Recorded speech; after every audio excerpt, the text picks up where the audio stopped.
Warga Nobar, gimana kabarnya hari ini? Sebelum mulai, Bang Udin editor kasih komentarnya dulu dong. Mau curhat bang, saya kemarin bukber terus ketemu temen udah pada sukses, tapi kenapa yang banyak duit kok pada sombong dan suka ngeremehin ya? Padahal dulunya sering saya bantuin. Yang kayak gini-gini nih, sering banget nih ketemu nih sama orangnya nih. Aduh, yang dulunya bareng-bareng setelah sukses guanya ditinggal. Sakit bro. Tahu nggak kenapa? Karena terkadang uang yang banyak itu memang bisa mengubah sifat seseorang bro. Ingat ya. Oke. Nah, untuk masalah kali ini, Mas Burhan punya film yang cocok banget nih buat abang satu ini. Film ini menceritakan tentang dunia kriminal Hong Kong pada tahun 1980-an yang melibatkan para mafia, gangster, hingga para polisi korup. Di film ini, uang benar-benar bisa mengubah sifat seseorang. Wah, bahaya banget ini uang ya. Ya, daripada berlama-lama lagi, langsung saja siapkan mata, telinga, dan anu-anuan kalian semua. Mari kita nobar dan inilah Extras for Chasing the Dragon. 都在5个号3级之内。在监狱里杀不死你，有什么遗言？快说吧。今天你是王，我是寇。北波，你不要再妄想了。死的酷你自己也看不到，不如死的痛快点。不痛快。 Film ini berlatar di tahun 1980-an pada saat 4 kelompok mafia yang disebut dengan Big Family tengah menguasai daratan Hong Kong. Seluruh Big Family menjalankan bisnis-bisnis haram dan melibatkan para polisi korup supaya bisnis mereka berjalan lancar. Namun itu semua terjadi di masa kegelapan di saat KPK cabang Hong Kong belum dibentuk oleh pemerintah. Dan cerita pun dimulai dengan memperlihatkan seorang pria bernama Zai yang baru keluar dari penjara. Dia merupakan mantan pegawai pembantu polisi. Dia lantas menceritakan awal mula kenapa dia bisa masuk penjara. Dulunya Zai setiap hari harus berkeliling melakukan pungli pada bisnis-bisnis ilegal, terutama mereka yang butuh perlindungan polisi. Uang tersebut kemudian dikumpulkan dan dibagi-bagikan ke para petinggi kepolisian yang nilainya bisa mencapai ribuan kali lipat dari gaji pokok polisi biasanya. Jadi tidak heran kalau ada banyak polisi yang perutnya buncit. 更高级的警司，而探长的呢？ 按照职位由上而下的去分发。 Lalu pada suatu hari, pimpinan polisi Hong Kong yang bernama Inspektur Gao, tapi mukanya bule, dia mengumumkan untuk menertibkan para mafia. Sang inspektur mengatakan bahwa ia hanya akan memberi izin kepada anggota dari Big Family untuk mengoperasikan bisnis mereka. Dan jika ada geng yang tidak masuk ke dalam Big Family, maka akan langsung dibubarkan oleh kepolisian.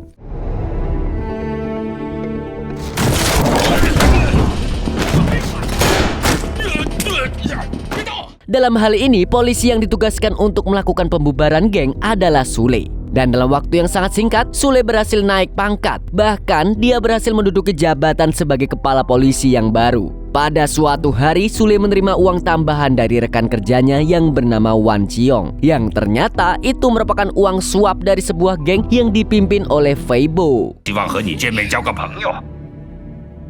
Sebenarnya Sule sudah menolak uang suap tersebut, tapi Fei Bo justru menyuap Inspektur Gao sehingga bisnisnya tetap berjalan. Padahal dia bukan bagian dari Big Family. Hal itu pun membuat Sule merasa khawatir dengan salah satu pimpinan keluarga mafia yang merupakan seorang wanita. Pimpinan itu bernama Bai Zeni yang beberapa bulan kemudian menjadi istri Sule karena mereka saling suka.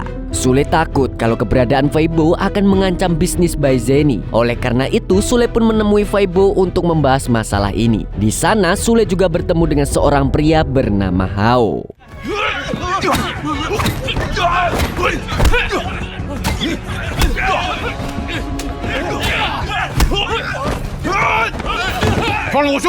Dengan beraninya, Hao menyerang Fei Bo karena ia ingin menyelamatkan adiknya dari organisasi Fei Bo yang kejam. Sule pun mengagumi keberanian Hao. Dia lantas meminta Fei Bo untuk membebaskan Hao dan juga adiknya dari geng. Namun Fei Bo meminta syarat di mana dia akan membebaskan mereka jika Sule mengizinkannya untuk berbisnis. Mendengar itu, Sule pun setuju karena dia kasihan pada Hao. Apalagi Hao adalah perantau dari kampung yang kismin. Dan setelah itu, Sule meminta Hao untuk bekerja sebagai bodyguard istrinya alias Bai Zeni. 还的，有需要你的时候就会通知你。 拿给挚友仔。知道。Sementara itu di sisi lain, Sule sesungguhnya punya masa lalu yang selalu ia kenang. Sebelum berkecimpung dalam dunia mafia, Sule pernah berpacaran dengan seorang wanita cantik bernama Zen. Namun hubungan mereka kandas karena Zen memilih meninggalkan Sule ke Amerika. 7 tahun kemudian, Zen kembali ke Hong Kong bersama putranya yang bernama Jun. Dan ternyata Jun adalah anak kandung Sule. Jadi saat pergi ke Amerika, Zen sebenarnya mengandung anak tanpa sepengetahuan si Sule. Akan tetapi kepulangan Zen ke Hong Kong bukanlah untuk menuntut tanggung jawab. Ia justru meminta tolong kepada Zai untuk merahasiakan keberadaannya dari Sule. 我还是要靠自己的努力。叔叔，请你吃蛋糕啊！你吃吧。 Zen kemudian tinggal di kos-kosan yang mungil, tapi tidak semungil kos-kosanku dulu. Asik. Dan pada momen ini, Hao bertemu dengan Zen karena ia juga tinggal di daerah tersebut. Dari tatapannya, Hao tampak jatuh cinta pada pandangan pertama. Tapi saat itu dia masih sadar diri karena Zen terlalu cantik untuk dia yang mukanya kayak bakpao keinjak alias bulu. Seiring berjalannya waktu, Zen tinggal di sana karena ia bekerja menjadi pelayan di sebuah butik. Hingga pada suatu hari, Zen tidak sengaja bertemu dengan Bai Zeni yang hendak membeli baju. Dan ketika Zen sedang mengemas pakaian, Sule datang ke butik itu untuk menjemput Bai Zeni. Untuk pertama kalinya setelah 7 tahun, Zen akhirnya bertemu lagi dengan mantan terindahnya itu. Tapi sekarang dia sudah menjadi suami orang. Dan ketika menyadari keberadaan Zen, Sule juga tidak kalah terkejutnya. Di dalam lubuk hatinya masih ada secuil perasaan cinta yang tersisa. Asik. 怎么了，老公？谢谢。 Pertemuan Sule dengan sang mantan pun membuatnya berpikir keras. Selama ini Sule bertanya-tanya kemana mantannya pergi, hingga Sule menyadari kalau Zai sengaja merahasiakan hal itu darinya. Sule pun memaksa Zai untuk berbicara dengan cara menggelitik kakinya sampai dia nggak kuat. 说，知道什么？ Karena tidak kuat, Zai pun akhirnya memberitahu bahwa Zen terpaksa meninggalkan Sule 7 tahun lalu karena hubungan mereka tidak direstui oleh keluarga. Apalagi keluarga Zen ternyata mengancam akan mengeroyok Sule jika mereka tetap melanjutkan hubungan. Oleh karena itu, Zen memilih pergi demi melindungi Sule.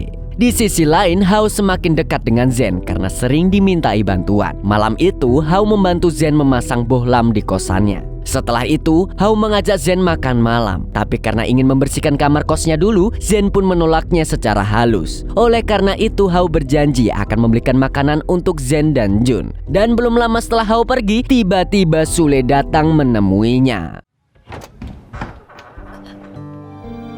我们能进来跟你聊两句吗？ Di sini Sule terkejut ketika tahu bahwa Jun adalah anak kandungnya. Dia seketika merasa bersalah karena selama ini Zen harus merawat anaknya seorang diri. Tak lama setelah itu, Hao datang dan ia tak menyangka akan bertemu dengan Sule di sana. Tadinya Hao berniat pergi karena merasa sungkan telah mengganggu. Namun Sule justru berpesan kepada Hao agar dia mau menjaga Zen dan Jun. Dia percaya pada Hao karena sudah menganggapnya seperti saudara sendiri. 一言难尽，但请你照顾阿珍。 我明白。 Pertemuan Zen dengan Sule kemarin akhirnya membuat Bai Zeni bertindak. Besok siangnya, Bai Zeni menemui Zen karena ia sudah mengetahui masa lalu suaminya dengan wanita tersebut. Sebagai calon ibu, Bai Zeni tahu betapa beratnya hidup Zen yang merawat seorang anak tanpa suami. Ia pun memberikan sejumlah uang untuk Zen. Namun Zen dengan tegas menolak uang tersebut. Karena sejak kedatangannya ke Hong Kong, Zen bertekad untuk hidup mandiri dan tidak mau mengganggu Sule dan keluarganya. 你的好意，我心领了。我祝你们白头偕老。 Setelah pertemuan dengan Zen, Bai Zeni justru baru menceritakan kehamilannya pada Sule. Padahal usia kandungannya sudah hampir 4 bulan. Mendengar itu, Sule pun senang karena bisa punya anak lagi. Keesokan harinya, Sule kembali menemui Zen dan Jun. Tujuan Sule sebenarnya adalah karena ia ingin bertanggung jawab atas tumbuh kembangnya si Jun. Sebagai ayah, Sule ingin menafkahi dan menyekolahkan putranya yang mulai tumbuh besar itu. 这也是我的责任，让我补偿你们这么多年受过的苦。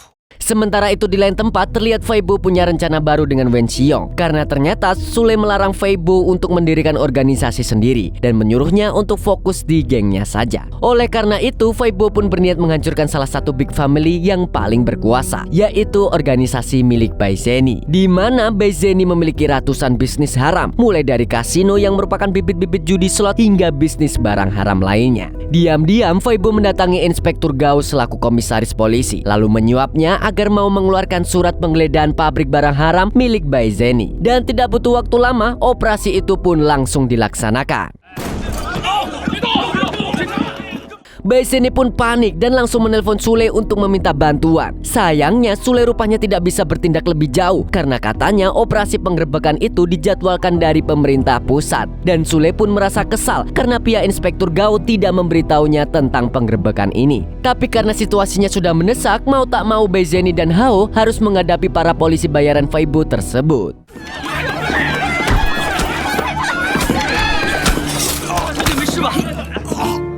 Namun naasnya hal itu membuat hati Sule hancur berkeping-keping karena Bai Zeni terjatuh dan mengalami pendarahan hebat sehingga bayi dalam kandungannya pun gugur. Di sisi lain, Hao mengalami patah tulang kaki yang sangat parah.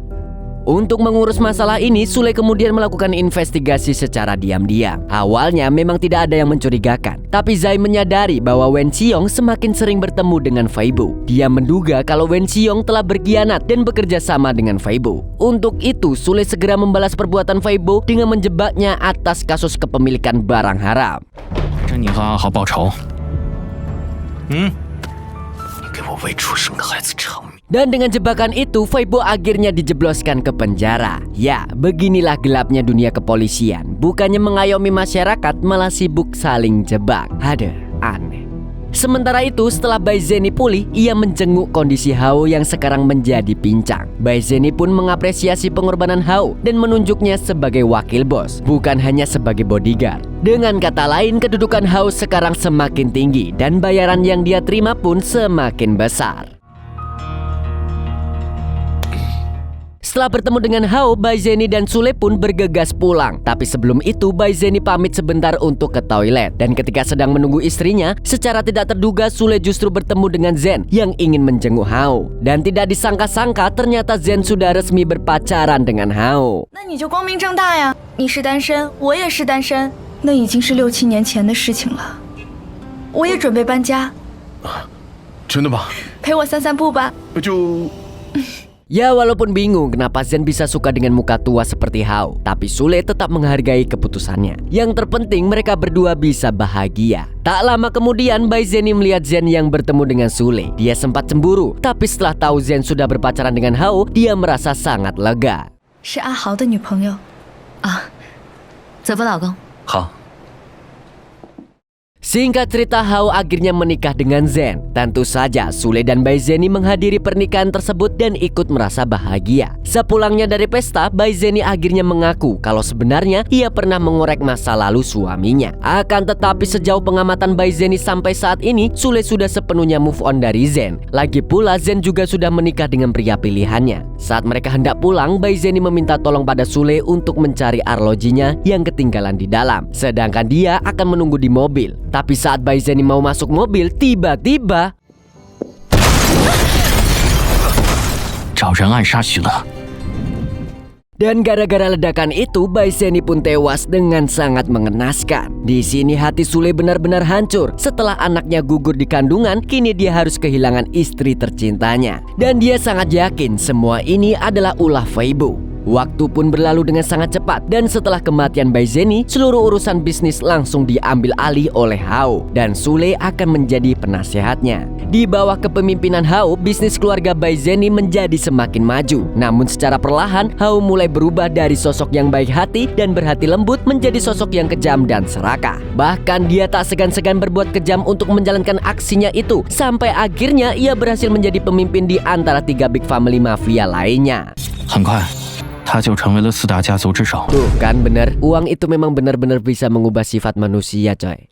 Di sisi lain, Sule yang masih diselimuti balas dendam akhirnya tahu motivasi Feibo yang ingin menghasut 3 big family lainnya agar membenci Hao. Dari penjara, Feibo bekerja sama dengan Wen Xiong untuk merebut posisi Hao di keluarga Bai Zeni. Hao pun mendengar rencana tersebut, sehingga dia langsung mendatangi Wen Xiong dan menyiksanya agar dia tidak berani mengusik bisnisnya lagi. 你个混蛋！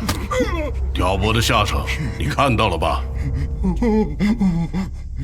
Diam-diam tindakan Hao tersebut membuat Sule merasa khawatir. Malam itu Sule mendatangi Hao dan menyarankannya untuk berhati-hati. Apalagi sebentar lagi Feibo akan bebas. Di sini Sule yakin kalau Weibo pasti akan menghabisinya. Akan tetapi malam itu Hao terlihat tenang-tenang saja dan berkata kepada Sule kalau ia akan baik-baik saja. Dan tanpa Sule tahu, Hao diam-diam mengutus orang ke penjara untuk menghabisi Weibo. Yang tanpa diduga, keadaan justru berbalik karena Weibo ternyata sudah membentuk aliansi baru dan pertempuran pun terjadi.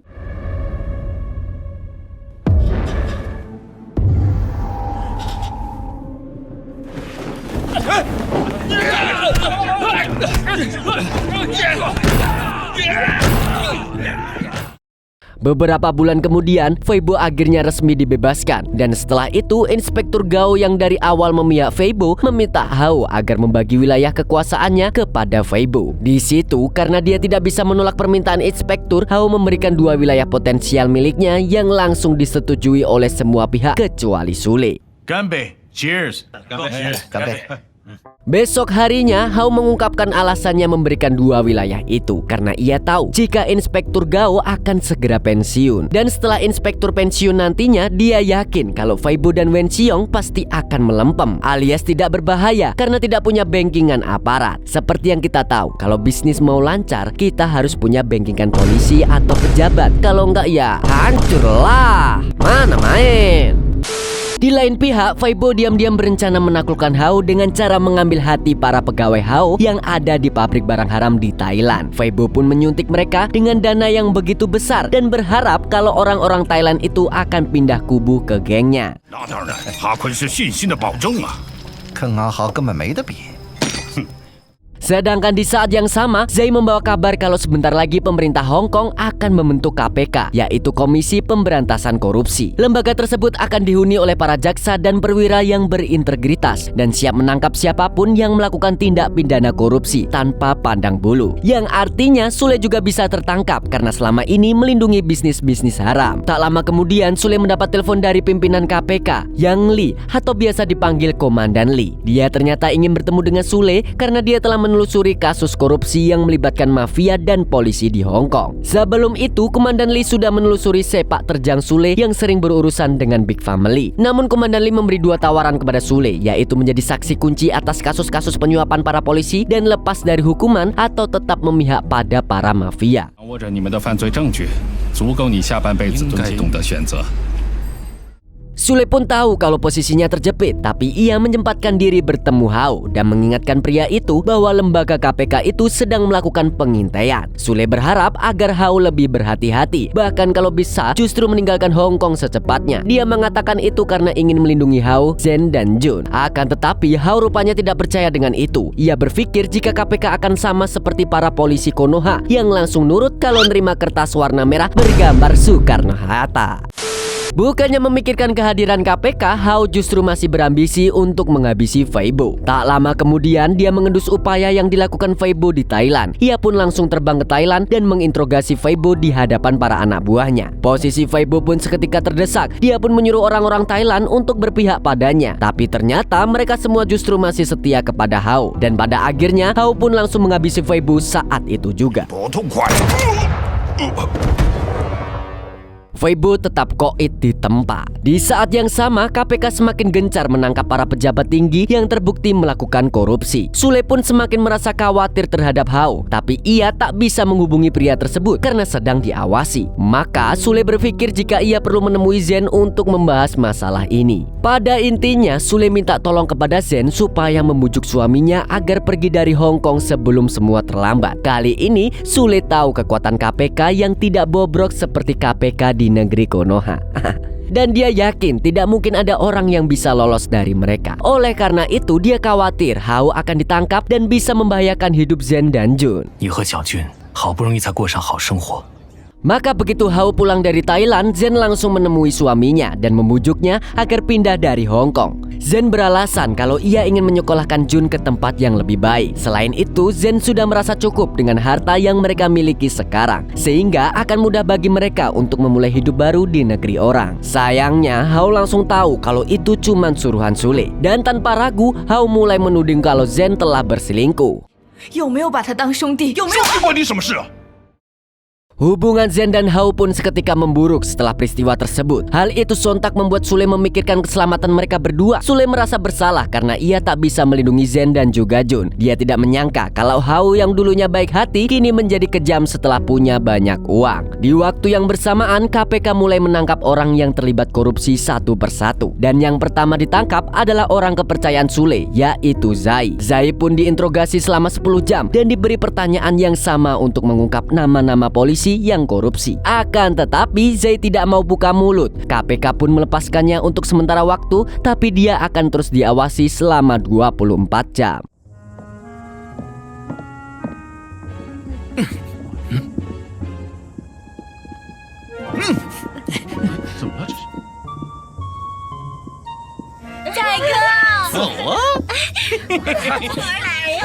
Di lain pihak, Zen semakin tersiksa gara-gara kelakuan Hao. Bahkan sekarang dia dikurung sepanjang hari agar tidak keluar menemui Sule. Hal ini pun membuat Jun sedih karena dia tidak bisa menemui ibunya sendiri. Untung saja malam itu anak buah Hao sedikit melunak dan mengizinkan Jun bertemu dengan ibunya. Sayangnya Hao mengetahui hal itu dan langsung marah besar.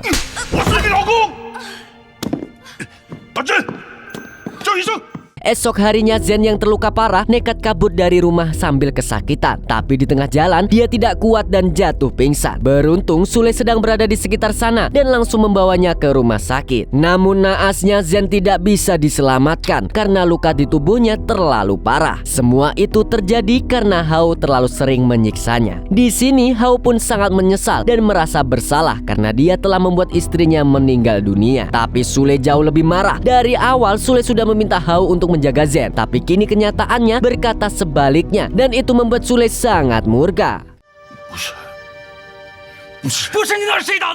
Setelah insiden itu, Sule pun bertindak cepat. Malamnya, ia pergi ke kantor KPK dan mengatakan kalau dia bersedia menjadi saksi kunci atas kasus penyuapan yang dilakukan oleh Hao dan Big Family. Dia melakukannya untuk memenjarakan Hao, sehingga Sule bisa menjauhkan Jun darinya. Tanpa basa-basi, KPK pun segera membuat rencana penangkapan Hao yang dilakukan tepat pada hari pemakaman Zen. 李警官，这么大的行动， 水警合作。 Keesokan paginya, Sule datang ke rumah duka dan memberikan penghormatan terakhirnya untuk Zen, mantan terindahnya. Sule sebenarnya datang bersama Zai, tapi setelah itu Sule ingin berbicara empat mata dengan Hao. Sule kemudian mengatakan bahwa ia ingin membawa Jun bersamanya. Di sini Sule juga sangat kecewa pada Hao yang berubah jadi orang yang serakah. Tapi selain itu dia juga menyesal karena telah memberi Hao kekuasaan. Ternyata kekuasaan itu bisa mengubah orang baik jadi jahat. Dalam kemarahan itu, Hao rupanya sudah tahu kalau Sule telah bekerja sama dengan KPK. Bahkan sekarang sudah ada selusin polisi anti korupsi yang bersiaga di luar rumah duka. Oleh sebab itu Sule pun mengajukan penawaran. Ia akan mengambil putranya dan bersedia menembak kakinya sendiri supaya impas dengan penderitaan Hao. Dan akhirnya